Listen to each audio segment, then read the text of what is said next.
Mein Name ist Maureen Crowley. Ich betreibe ein kleines Kiezcafé in Berlin-Kreuzberg. Ich komme aus Irland, lebe seit 43 Jahren in Berlin. Das Café habe ich aufgemacht 2010. In diesem Sommer sind es 12 Jahre. Ich habe viel anderes gemacht. Ganz am Anfang habe ich in Cafés gejobbt. Später habe ich als Englischlehrerin für Sprachschulen gearbeitet. Ich habe 2 Kinder bekommen und dann habe ich als Übersetzerin gearbeitet. Kann ich ein Cappuccino bitte haben?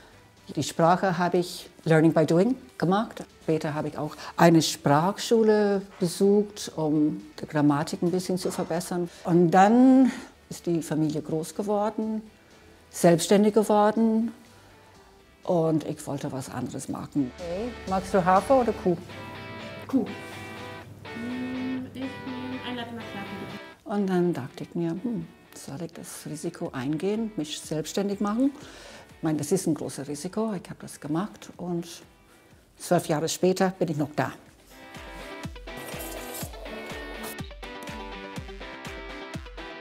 Man muss Durchhaltevermögen haben. So, ihr Lieben. Man muss auch ein finanzieller Polster hinter sich haben. Und man muss risikobereit sein. Und viel arbeiten können, wollen. Die Idee dahinter ist, ich wohne hier in diesem Kiez seit über 30 Jahren, kenne viele Leute durch meine Kinder, die sind hier zur Schule gegangen, kenne viele Leute im Kiez und ich wollte so eine Art Nachbarschaftscafé haben.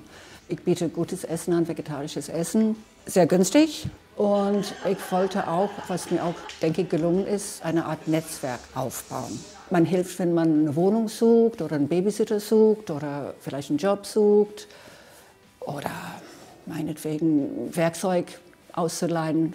Das kommt alles zusammen, man hilft sich gegenseitig.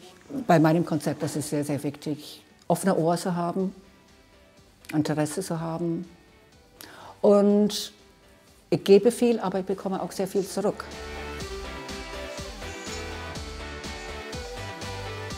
Also meine Stammkunden sind meistens Büroleute aus kleinen Start-ups hier in der Gegend. Nachmittags kommen Leute vorbei auf Kaffee und Kuchen. Der Laden ist offen bis 17:30 Uhr, aber damit ist nicht alles getan. Die Arbeit geht weiter. Ich muss aufräumen, Abrechnung machen. Und dann backe ich abends einen Kuchen für den nächsten Tag.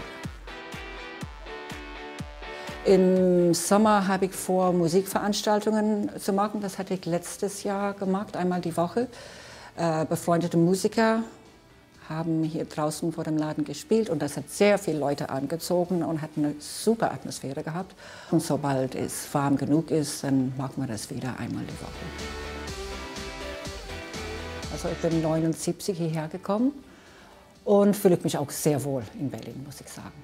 Ich hatte mein Studium in Dublin abgeschlossen. Ich hatte auf Lehramt studiert und ich wollte eine kleine Europareise machen. Ich kam nach Berlin an und das war eine ganz, ganz andere Lebensweise, eine ganz andere Stadt. Dublin war wie ein Dorf dagegen. Und später habe ich meinen späteren Mann kennengelernt. Die Liebe spielt immer eine Rolle. Und deswegen bin ich dann letztendlich hier fest geblieben. Es ist schön, besonders Kinder. Ich mag Kinder sehr, sehr gerne und viele in der Straße hier kenne ich. Dann kommen sie rein, hallo Maureen. Die Kinder merke ich, dass sie größer werden, wenn sie mit der Nase über den Tresen stehen. Und ich habe immer hinterm Tresen eine Keksdose. Daher kommen die Kids ziemlich oft für ihren Keks und das ist meine Kundschaft für die Zukunft.